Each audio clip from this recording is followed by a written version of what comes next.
the third level in the game.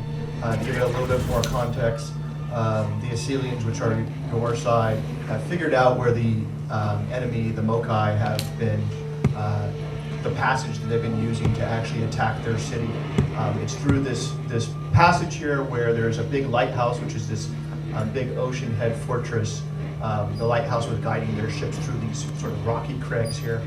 The reason why we wanted to show you this level, in addition to it being something you guys have never seen and hopefully we think is very impressive graphically, and also there's some really cool things that are happening with the time of day changes that happen through this level.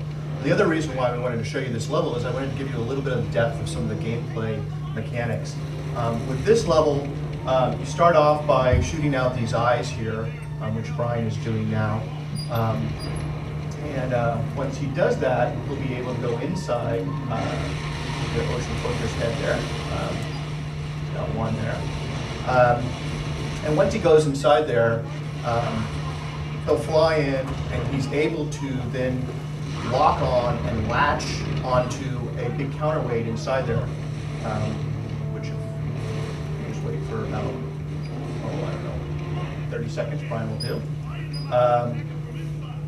The nice thing about this is it's another example of sort of how we're trying to be physical with the dragons.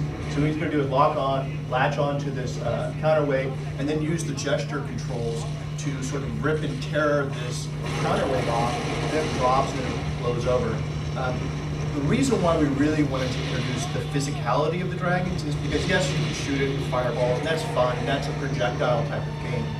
But what is a dragon? Is a dragon just another, aircraft? Is it just another ship like every other game? No, I mean, even of the other dragon games that I've seen, they've never really said, this is a physical dragon. Usually what they do is they say it's fireballs, it's a projectile game, it might as well be, a fighter jet or anything else. We said, no, it's more than that. It has physicality to it. So the other thing he can do is he can actually fight dragons, and in addition to doing sort of that bumping, which is the sort of pursuit mode, and using the gestures for that, he can also get into these sort of grappling modes and use some different attacks. Now, why might you want to do this instead of just fireballing them? Well, because with additional risk, we give people additional reward. As Julian said over here on the left is our carnage meter. There's different multipliers that happen when you're fighting in physical combat. So if I do this little pursuit mode, I might get a 2x bonus. If I land on the ground, I might get a 2x bonus. If I do this sort of grappling mode, although the risk is now increased, so it has the reward. I'm giving him a 3x bonus, possibly sometimes in certain modes. You'll even get a 4x bonus.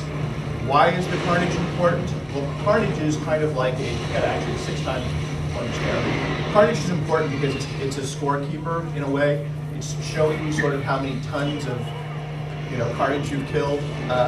This actually relates back to the overall mission scores, somewhat similar to what we did in the road games, where we track the carnage, we track the time, how many times you've lost your lives, and the reason for that is because then we give away rewards, very specific rewards like new combinations that you can use, and button combinations you can use for your attacks. So your attacks then become stronger.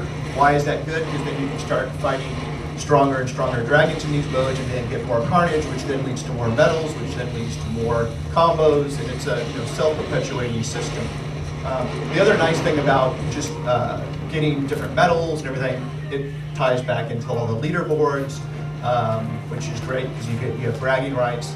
The other thing is with home, we're actually going to be doing some rewards there. You may have seen when that was introduced, there was a little Lair trophy in the background, so we have that as well. And we also have additional sort of unlockable combos, or not unlockable features in addition to combos. They're all tied to that. Brian, did you do a killing move? I did. Oh, okay.